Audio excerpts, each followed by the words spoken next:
there are actually several different types of installations that can be performed. You don't have to know all of the ins and outs of every installation type to be prepared for the MTA Windows OS Fundamentals exam, but you do need to understand what they are, be able to describe them, and be able to select the right one for your scenario.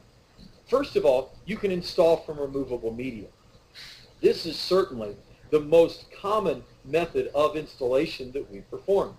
Removable media is usually DVD, but it could also be a USB flash drive.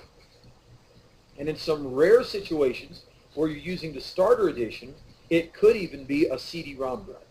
But in the vast majority of cases when we talk about removable media, we're talking about a DVD. We plug that DVD in, we boot the computer, and the installation begins.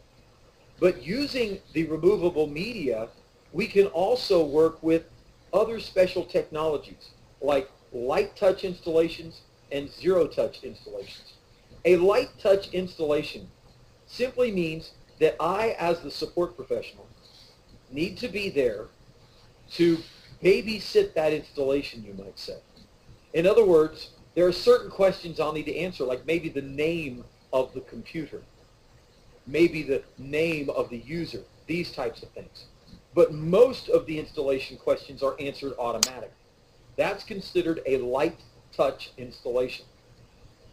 A zero touch installation, as its name implies, means that we don't even have to go to the computer. In this case, there are several different components that are required. For example, you're going to have what's called a PXE compliant network adapter. PXE stands for pre-execution environment. So you'll have to have this network adapter in the client computer, because that adapter, believe it or not, actually knows how to go out on the network and find a server that it can boot from and load the operating system from. So you need that network adapter, but I just alluded to something else you need.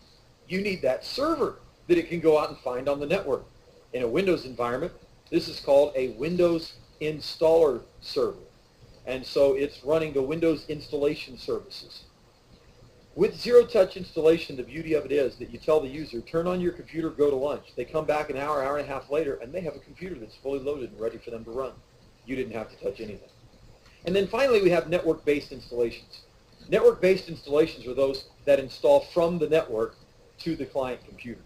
And we can do this in a small environment, simply using what is called the Windows Automated Installation Kit, or WAIK, sometimes pronounced WAIK. This kit has everything in it that you need. You simply put it on a computer, and that computer becomes your distribution computer for network-based installations.